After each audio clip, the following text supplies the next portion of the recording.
Hello everyone, Philip with Progressive Technology here. I'm the Business Development Manager for Progressive Technology. We are an IT consulting and managed services organization, and today we're going through our third topic video in our cybersecurity user best practices video series. So today we're going to touch on mobile productivity best practices. We're going to do it in three parts, and we're going to talk about the three aspects of when you're working outside of that Fort Knox kind of setup, when you're at your office using your company device with all the different tools and procedures and IT support that you get when you're in the office. How does the game change when you're working outside the office, whether you're just checking your email periodically on your phone or whether you're a full-on field employee who is never in the office? So with that being said, we're going to go over the very high-level issues, the 101 level class, not the doctoral dissertation. Inevitably, you will probably have questions, and that's why we would love for you to leave your questions and comments in the comment section below of YouTube or Facebook. You can also tweet us at PTI Tweets. We would love to do a follow-up video and a Q&A response video to address more specific questions.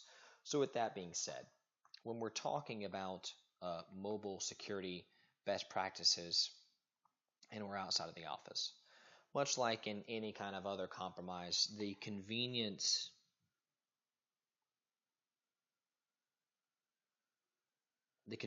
of working remote can often come at the expense of, guess what?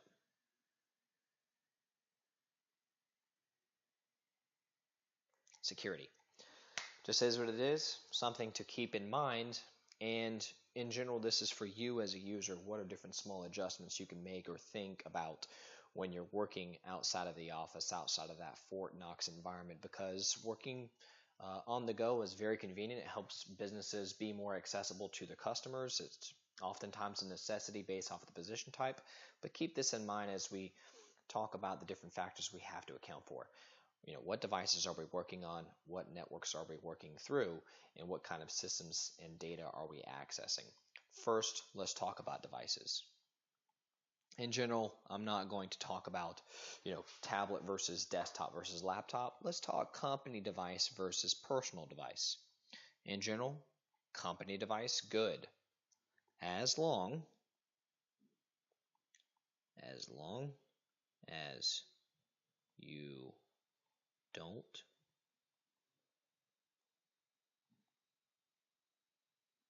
mix work and play. That's what I'm trying to type. As long as you're not trying to do a bunch of personal stuff on your company device. In general, company devices are good bets. Why?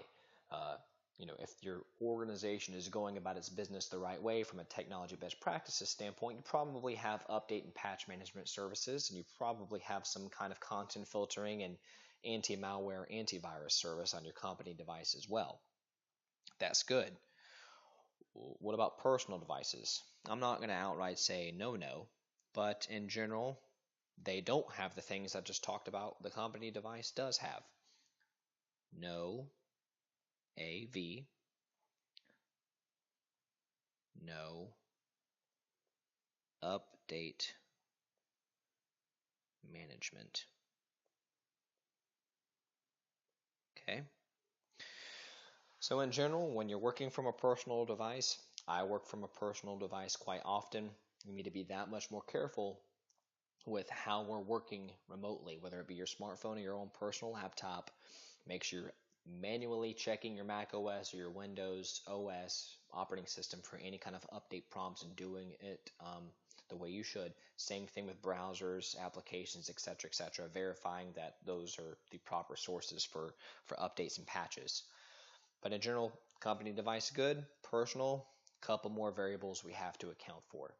So with that being said, let's talk about networks first. That's what we're talking about in part 2 of the video. Is outside of working in your local network, when you're using these other kind of network types, there's 2 key ingredients you need to account for, and we'll discuss that in our next video.